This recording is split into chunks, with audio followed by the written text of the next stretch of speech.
I hope you are all well by the grace of Almighty Allah. Today I am going to talk about the poem Easter Wings by George Herbert. George Herbert was a metaphysical poet. He was also a religious poet because most of his poems are about God and faith. Herbert was born in 1593 and he died in 1633.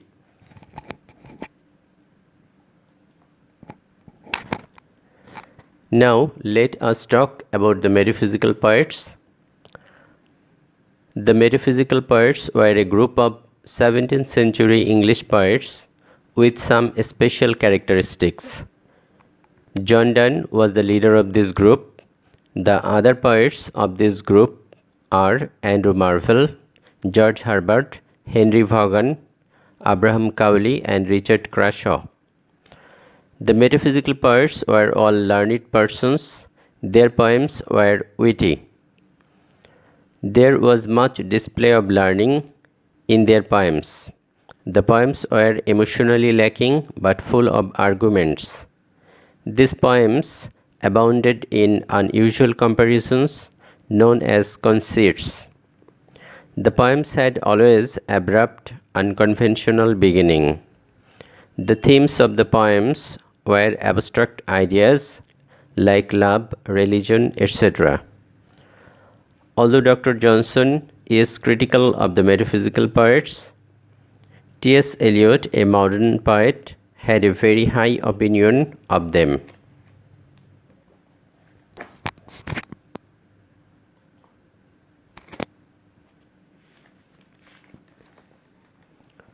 Now, let us talk about the poem Easter Wings.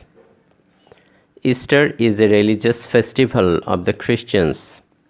The Christians observe this day in memory of the victory of Jesus Christ over death. Christ was crucified to death by the Roman rulers of the time. The Christians believe that on the third day after his burial, Jesus Christ rose from his grave and went up to the sky. Thus he became victorious over death. In this poem, the poet compares Jesus Christ to a mighty bird which is capable of flying up in the sky. Here, flying up symbolizes spiritual elevation. The poet also wants spiritual elevation, but because of his sins, he has become very weak. So he wants help from Jesus Christ. If you look at the line pattern of the poem, you will find that it has the shape of a flying bird.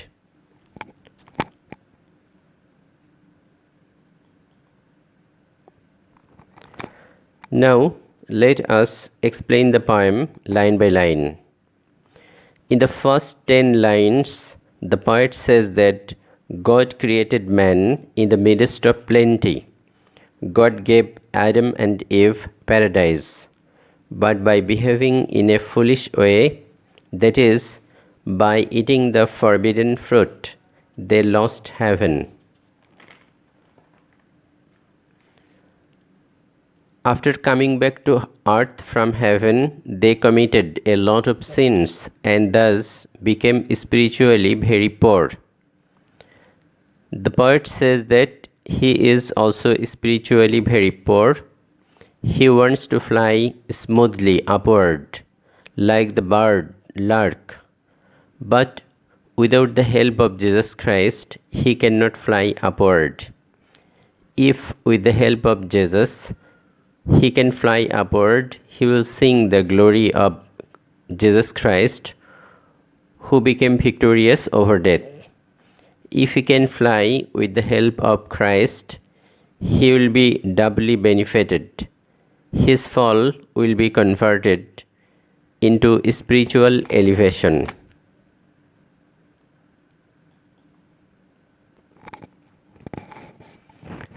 In the last 10 lines of the poem, the poet tells about his young age, which was full of sorrow.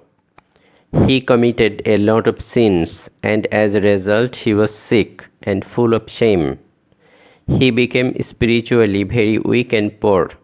But now he is repentant of his sins. Now he wants to fly up with the help of Christ. The poet compares himself to a bird whose wings are very weak, and so he cannot fly. He wants to engraft his wings with the wings of Jesus Christ and fly up in the sky. He wants to be victorious over sin. With the help of Jesus Christ, his sufferings will be converted into his victory.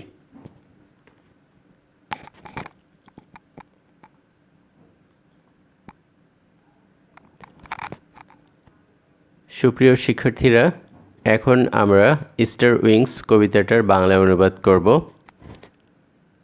Easter খ্রিস্টানদের একটা ধর্মীয় উৎসব। খ্রিস্টানরা বিশ্বাস করে এই দিনে যীশুখ্রিস্ট কবর থেকে উত্থান হয়েছিল। যীশুখ্রিস্টকে রোমান শাসকরা হত্যা করেছিল ক্রুশবিদ্ধ করে। খ্রিস্টানরা বিশ্বাস করে যে তাকে কবর দেওয়ার তৃতীয় দিনে তিনি কবর থেকে উত্থান করেন এবং আকাশে উড়ে চলে যান। রবিবার দিন এই ঘটনা ঘটেছিল, এই জন্য ইস্টার সানডের এই উৎসবটা খ্রিস্টানরা পালন করে। উড়ার জন্য উইং, ডানার প্রয়োজন, এই জন্য এই কবিতায় নামকরণ করা হয়েছে ইস্টার উইংস। এই কবিতায় কবি যীশুখ্রিস্টকে কল্পনা করেছেন যেন যীশুখ্রিস্টের ডানা রয়েছে, তিনি উঠতে পারেন, তিনি মৃত্যুর উপর বিজয়ী হতে পারেন। কবি নিজেও মৃত্যুর উপরে বিজয়ী হতে চান, এই জন্য তিনিও কল্পনা করছেন তার যদি শক্তিশালী ডানা থাকতো তাহলে তিনিও মৃত্যুর উপরে বিজয়ী হতেন। এখন আমরা কবিতাটি লাইন বাই লাইন পড়ছি। Lord who created man in wealth and store. Okay, এই কবিতাটা লেখা হয়েছে 17th সেঞ্চুরিতে।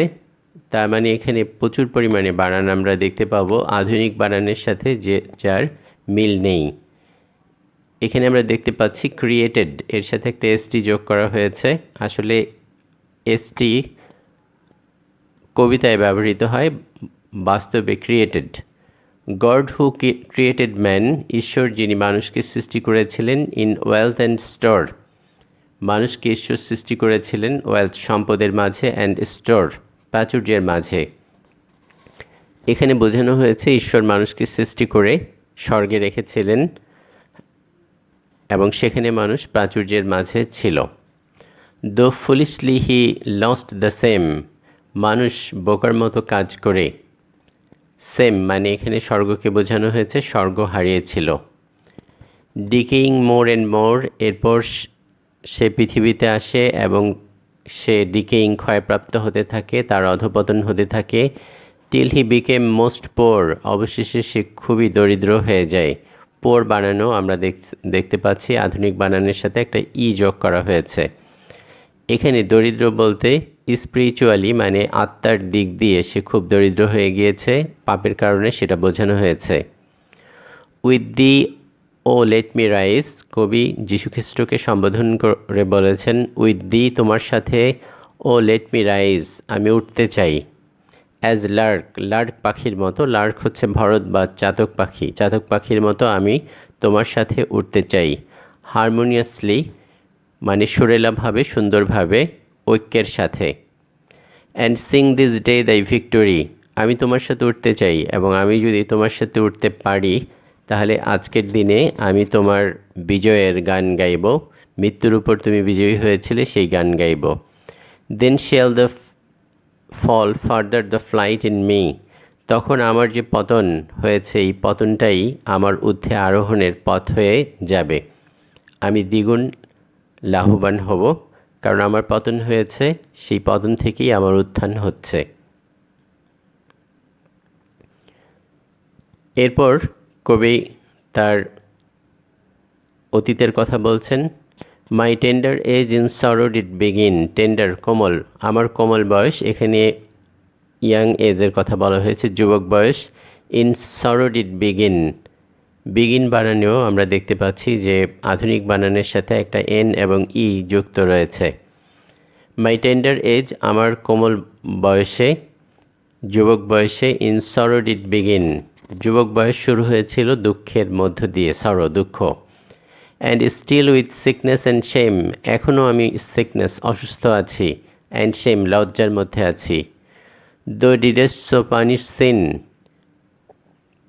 আমি যে অসুস্থ এর কারণ আমি নিজেই, কারণ আমি সিন পাপ করেছি আর তুমি এজন্য আমাকে শাস্তি দিয়েছ। আবার আমরা দেখতে পাচ্ছি যে আধুনিক বানান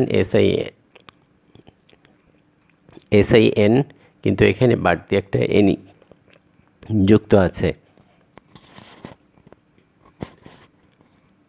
that I became most thin, পাপ করতে করতে আমি খুবই চিকন হয়ে গিয়েছি, এখানে আত্মার দিক দিয়ে আমি খুবই দুর্বল হয়ে পড়েছি।